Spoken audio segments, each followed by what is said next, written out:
विशेष सहयोग कर रहे हैं शिव स्टूडियो संभल से भाई योगेश यादव जी नंगला अजमेरी वाले। ये 501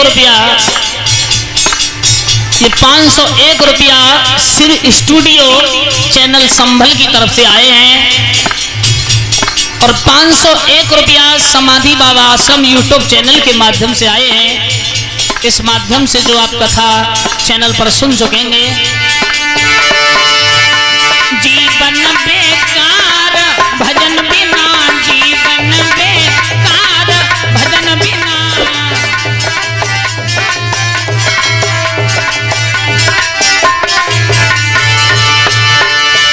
अरे भजन बिना हरि नाम के बिना,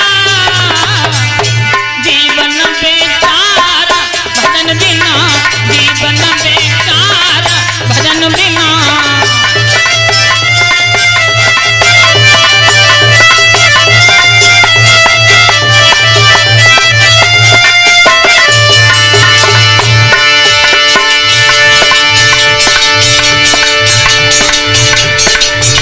चलते हैं उसी जगह जहां कथा का प्रसंग चल रहा था। हाथ में कमंडल लिया श्रृंगी ऋषि ने, अरे लयो कमंडल हाथ श्राप ऋषि बरने दे दीनो,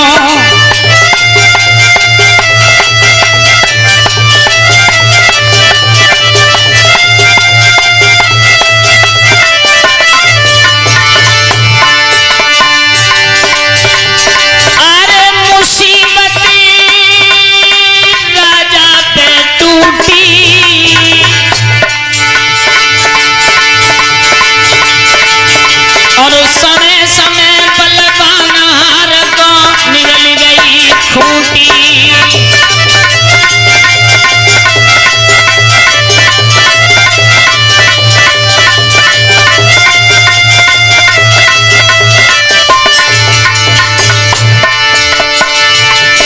सोमे सोमी है बलवान विपतिया राजा पे टूटी, सोमे सोनी है बलवान विपतिया राजा पे टूटी।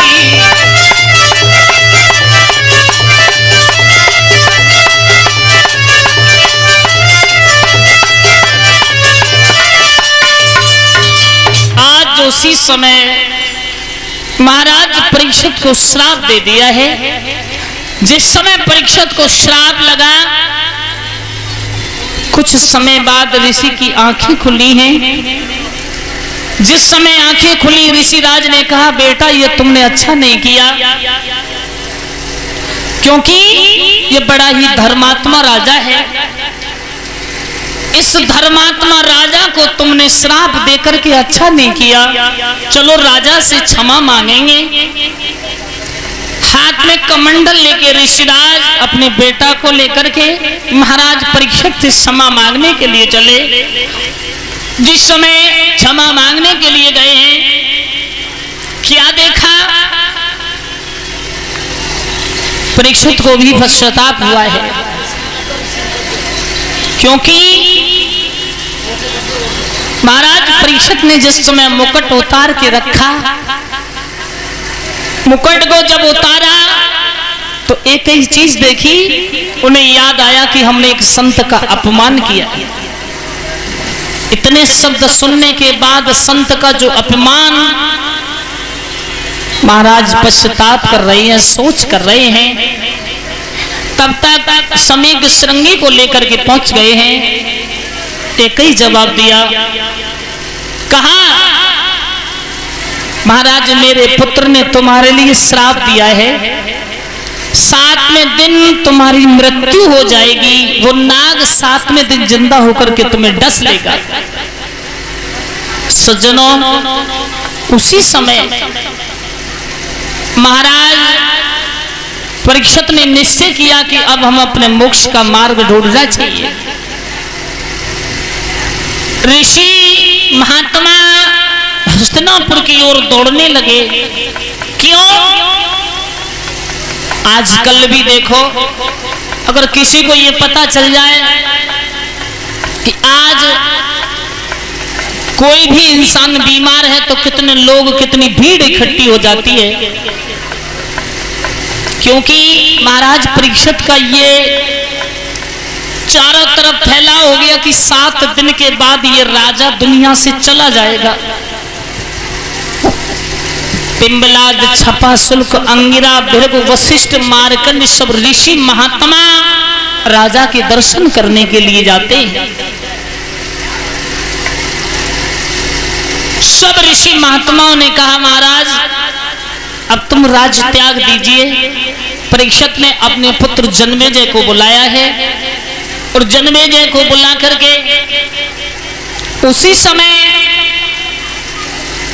अपने बेटा को राज्य सौंपा और राज्य सौंप करके वहां से शुकर क्षेत्र शुक्रताल में जाके वट वृक्ष के नीचे बैठ गए हैं, जहां ऋषि महात्मा बैठे हैं जिनकी बड़ी बड़ी लंबी आयु है। कोई कथा सुना रहा है, कोई सत्संग सुना रहा है।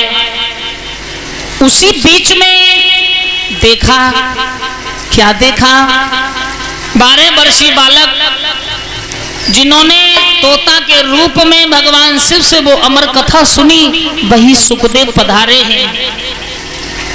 सभी ऋषि महात्माओं ने भगवान सुखदेव जी को प्रणाम किया, वंदन किया है।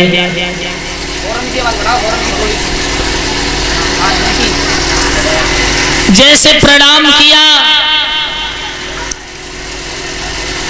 महाराज परीक्षित ने पूछा मेरे एक बात समझ में नहीं आती, तुम्हारी हजारों वर्ष की जटाएं हैं पर तुम इस छोटे से बालक को प्रणाम क्यों कर रहे हो?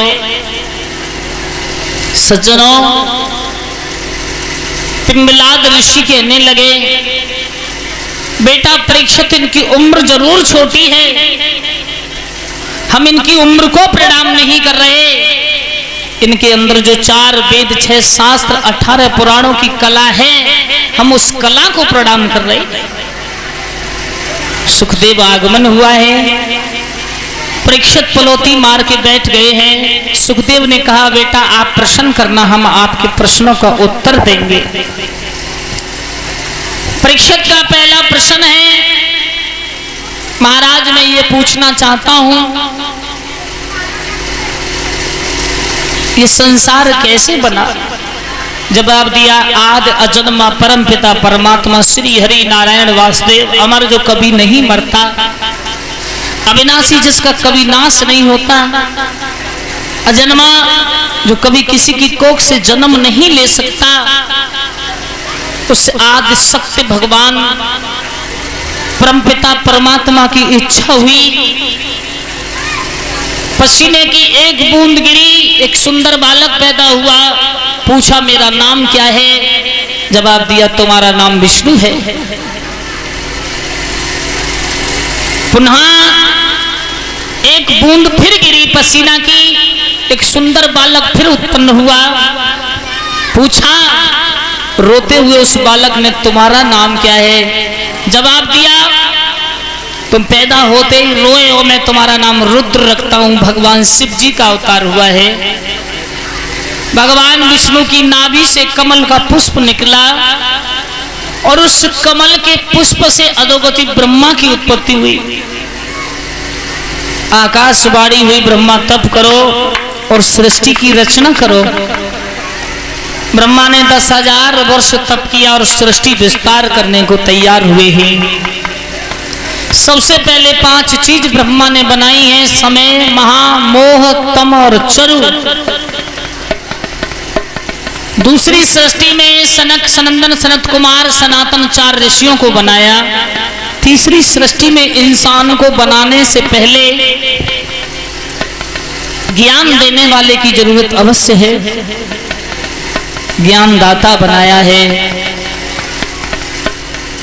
गोदी से नारद, कानों से पुलह, नाभि से पुलस्त, नेत्रों से अत्रि, छाया से करदम, अंगूठे से राजा दक्ष जैसे ऋषियों का वर्णन किया।